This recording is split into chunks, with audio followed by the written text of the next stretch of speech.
Hello everyone, JavaMentor.net here. In today's video, let's learn about transactions. So, let's say that you want to use ATM of a bank and you want to send money to your brother. So you are person A, you want to send $200 to person B, which is your B brother.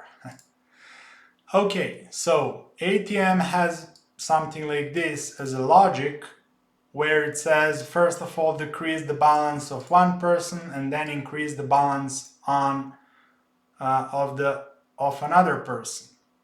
Now let's say that your balance is 1,000 on the beginning and your brother has 2,000 on the beginning. So after step 1, state is something like this: 800, and your brother still didn't receive his dollars.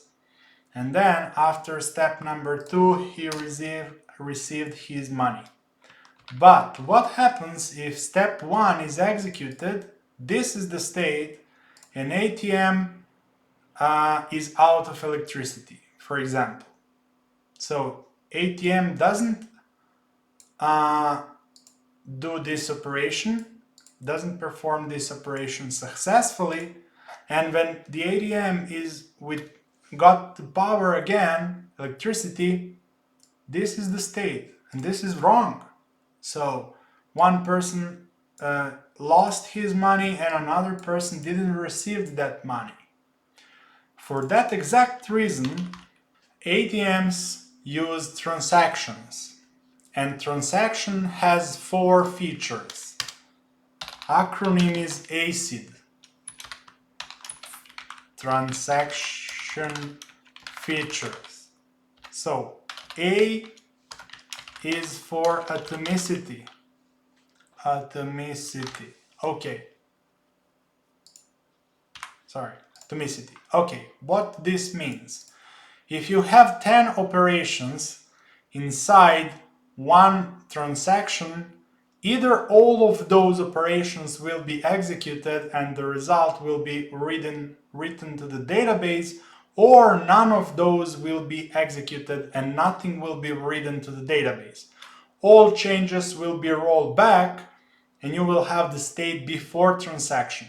So if something bad happens, ATM is out of electricity, some exception happens somewhere in between, you are sure that either all operations are done and committed to the database, or none of those is done and nothing is written to the database. And by the way, transaction can either commit or roll back. Commit means that all steps are successfully done and you wrote a new state to the database. New state of all steps, all operations inside one transaction. Rollback means that somewhere inside transaction some error happened, so you are rolled back to the state before transaction started. So you have old state before transaction started. Atomicity is one feature of the transaction. Next one is C, consistency, which means that before and after transaction, database need to be in a consistent state. In our case, as you can see, let me show you, if I remember correctly here, properties, we have some constraints, columns. For example, first name is not null, right? So first name cannot have null inside database. During the transaction, first name might be null, but before transaction and after the transaction, state needs to be consistent with all the rules and all the constraints in the database. That is for C. I is for isolation, which means if you have multiple transactions in your database, so ATMs is working for multiple, ATMs cannot work for multiple people because you are sitting in front of the ATM, but some system on the internet is handling requests of millions of people, and there might be a transaction inside handling of those requests, that means that inside transaction you have the feeling that you are the only transaction. You're totally isolated from the rest of the transactions. Those other transactions does not affect current transactions. So transactions are isolated from each other.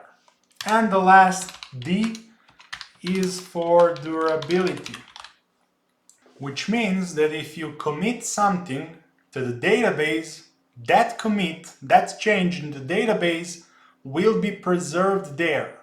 Even if you lose electricity, whatever happens, that change will be written to database and it won't be lost. Okay, those are the 4 important features of the transactions.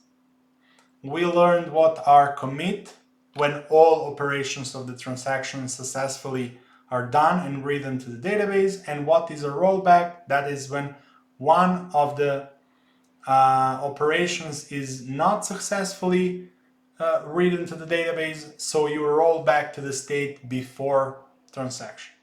For the time being, we learned enough regarding transactions. In the future, we will learn more about transactions.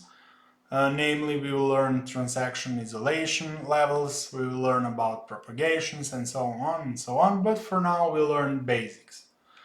In the next video, let's learn about SQL aggregate functions and let's learn about group by and having in SQL. See you in the next video.